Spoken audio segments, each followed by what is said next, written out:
வணக்கம் மக்களே.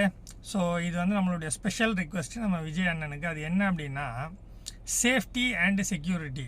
அதாவது பெண்கள் மட்டும் குழந்தைங்களுக்கு மட்டும் பாதுகாப்பு இல்லை, மொத்த மக்களுக்கும் பாதுகாப்பு, அதை உறுதிப்படுத்துறது. அதுதான் வந்து நம்ம வந்து இதில் வீடியோவாக பேச போகிறோம். அதாவது 2010லேருந்து 16 வரைக்கும் ஜெயலலிதா அம்மா ரூல் பண்ணாங்கன்னு நினைக்கிறேன். ஸோ அந்த மாதிரி ஒரு கோல்டன் பீரியட்ஸை நாங்கள் வந்து எதிர்பார்க்குறோம். ஏன் அப்படின்னா, அப்போ என்ன எப்படி இருந்தது அப்படின்னு கேட்டிங்கன்னா, போலீஸ் அவங்க வந்து ரவுண்ட்ஸ் வந்துகிட்டே இருப்பாங்க. எஸ்பெஷலி நைட்டு 9 மணிலேருந்து காலையில் 5 மணி வரைக்கும் ரவுண்ட்ஸ் போய்கிட்டே இருப்பாங்க. சம்மந்தம் இல்லாமல் யாராவது நிப்பாட்டினாங்கன்னா ஏன் என்னன்னு கேட்பாங்க. ஸோ அந்த மாதிரி ஒரு நல்ல விஷயங்கள்லாம் நடந்தது. அதே மாதிரி டே டைம்லேயும் சரி ரவுண்ட்ஸ் போவாங்க. முக்கியமாக இந்த டாஸ்மார்க்கை சுற்றி இருக்கக்கூடிய இடங்கள், டீ கடையை சுற்றி இருக்கக்கூடிய இடங்கள், மக்கள்லாம் எங்கே கூடுறாங்களோ இந்த தம் அடிக்கிற இடத்த சுற்றி இருக்கக்கூடியது, அங்கெல்லாம் வந்து தேவையில்லாமல் அன்வான்டாக சில பீப்புள்ஸ் நின்று இருந்தாங்கன்னா அவங்கெல்லாம் அனுப்புவாங்க. அதே மாதிரி பார்த்திங்கன்னா அதில் நிறைய அட்வான்டேஜஸ் இருந்துச்சு.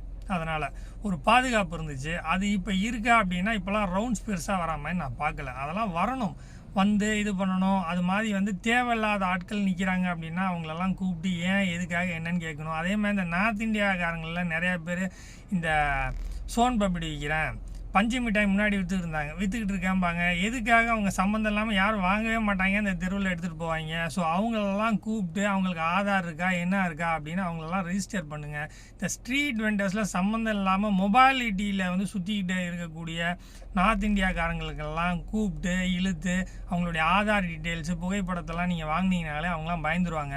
அது மாதிரி நம்மளுடைய சேஃப்டியை வந்து கவர்மெண்ட்டு தான் ப்ரொவைட் பண்ணணும். அப்படி இருக்கிறப்ப நம்மளுடைய காவல்துறையினரை அவங்கள சந்தோஷமாக வச்சுக்கணும், அவங்களுக்கு விடுமுறை தரணும், அவங்களுக்கு தேவையான விஷயங்களை பண்ணுறப்ப அவங்களும் அந்த இதை வந்து ஹாப்பியாக பண்ணுவாங்க.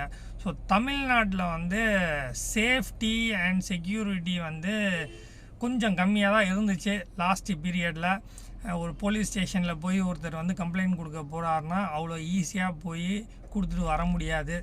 இப்போ வந்து அது மாறும் என்று நாங்கள் நினைக்கிறோம். மக்களுக்கு வந்து போய் அவங்களோட கஷ்டத்தை சொல்லக்கூடிய இடமா இருந்தாலும் சரி, கம்ப்ளைண்ட் பண்ணுற இடமா இருந்தாலும் சரி, அதுக்கு ஆக்ஷன் எடுக்கப்படணும். ஸோ இந்த மாதிரி நிறையா விஷயங்கள் வந்து சேஃப்டியில் கொண்டு வாங்க. உங்களுக்கு தெரியாதில்ல, உங்ககிட்ட ஒரு பெரிய டீமே இருக்கும், நெட்வொர்க்கே இருக்கும், அதை கொண்டு வாங்க. அதே மாதிரி ஹெல்ப்லைன், சிஎம் ஹெல்ப்லைன் நம்பர் கொண்டு வாங்க.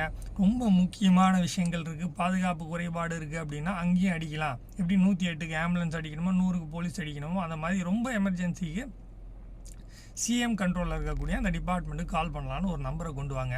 ஸோ நம்ம வந்து அரசியல் பேசுவோம், நல்ல விஷயத்தை மக்கள் கொண்டு போவோம், புது உலகத்தை உருவாக்குவோம். தமிழ்